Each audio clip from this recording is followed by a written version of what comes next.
ที่เจ้าก้าวเข้ามาสบสายตาก็รู้ว่าเจ้าต้องจากไปในหัวใจมันสั่นไหวและทรมานเวลาที่เจ้านั้นเว้ามาคำเว้าทุกคำคอยนั้นก็เข้าใจ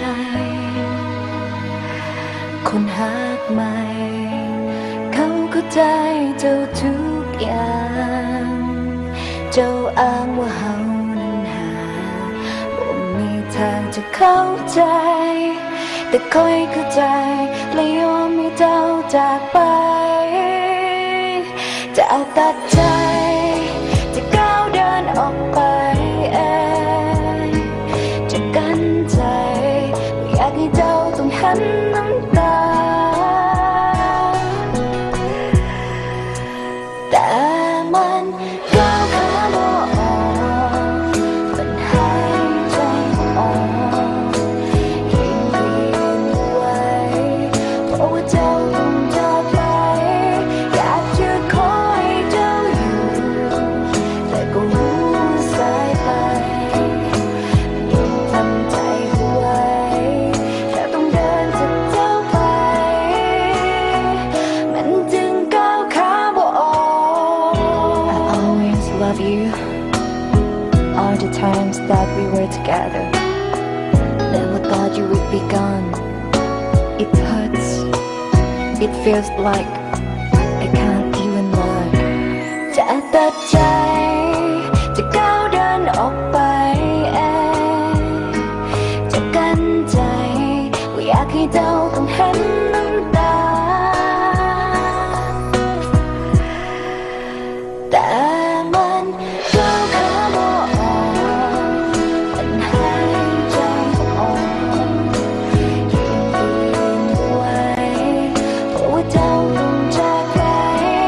อยากจะขอให้เจ้าอยู่แต่ก็รู้สายไปมันยังทำใจไว้แค่ต้องเดินจากเจ้าไป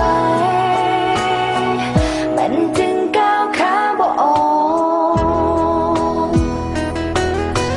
มันซ้ำมันเจ็บในหัวใจ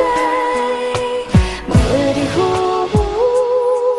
ว่าเจ้านั้นมีคนใหม่ทำอย่างใดให้เจ้านั้นเป็นใจมาหากันเพื่อนำใหม่แต่ความเป็นจริงที่เป็นไปเจ้านั้นต้องการจะจากไป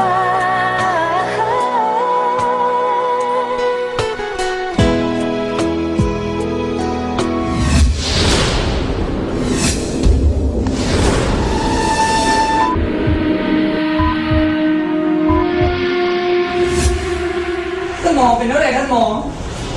หมอก็ยังไม่ได้นะ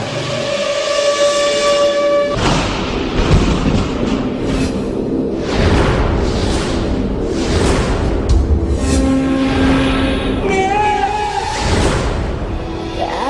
มันก้าวขาบ่ออกมันหายใจบ่ออก